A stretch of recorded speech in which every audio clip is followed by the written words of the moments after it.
What if you've lived before? What if the life you're living now isn't your first? Across time and cultures, people have claimed memories that don't belong to this life. In this series, we explore the mystery of reincarnation, because death might not be the end. It might be a beginning.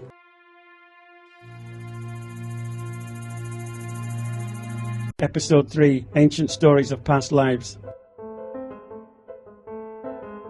What if the idea of past lives isn't just belief, but memory? Not imagination, but something remembered, carried across time in ways we don't fully understand. For thousands of years, people have told stories of lives lived before, stories so detailed, so consistent, that they've been passed down through generations. But where did these stories begin, and why do they sound so similar, no matter where they come from? Stories from ancient India. Some of the earliest and most detailed accounts of past lives come from ancient India. In Hindu and Buddhist traditions, reincarnation wasn't just an idea, it was part of everyday understanding. Stories described individuals recalling previous lives, sometimes with vivid details about who they were, where they lived, and how they died. These weren't treated as unusual, they were seen as glimpses into the cycle of life, death, and rebirth. In these traditions, remembering a past life was sometimes considered a sign of spiritual awareness, evidence that the cycle of rebirth was being understood. Ancient Greece and the memory of the soul. The idea of past lives also appeared in ancient Greece. Philosophers like Pythagoras believed the soul could move between different bodies, even across species. Plato wrote about the concept of the soul forgetting its previous lives, and that learning might actually be a process of remembering what was once known. To them, knowledge itself could be a form of memory, something carried from one life into another.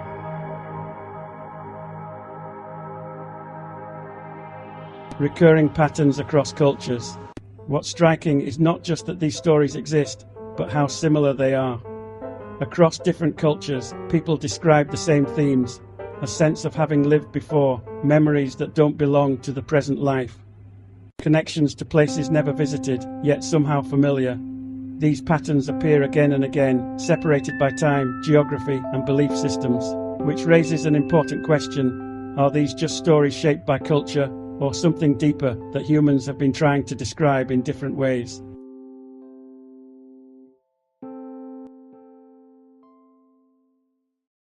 Stories that were taken seriously. In many ancient societies, past life stories weren't dismissed. They were recorded, shared, and sometimes investigated. In some cases, children who claimed to remember past lives were asked to describe details, names, locations, events.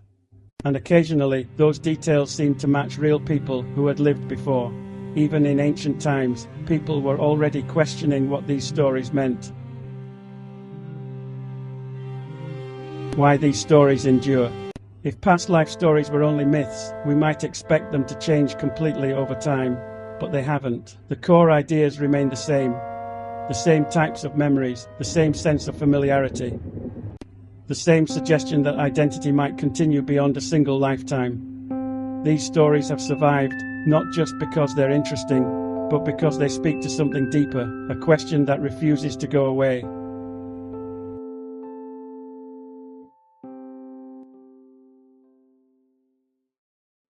A shift toward evidence.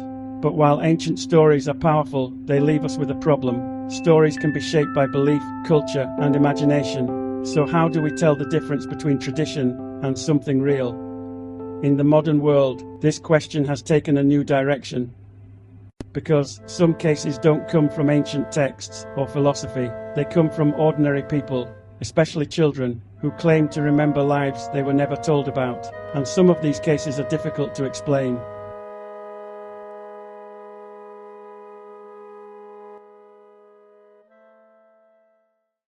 In the next episode, we explore one of the most fascinating and controversial areas of this mystery: children who remember past lives.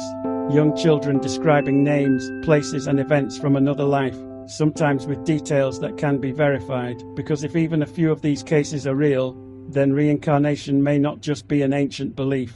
It might be something we're still experiencing today.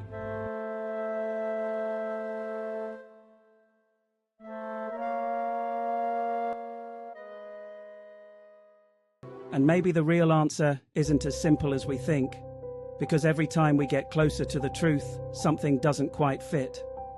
If this episode made you think, make sure to like it. It really helps the channel grow. Subscribe so you don't miss what comes next, and share your thoughts in the comments.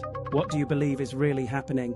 And if this sparked your curiosity, share it with someone who needs to see it. Because in the next episode, we go deeper, and the closer we get, the more mysterious it becomes.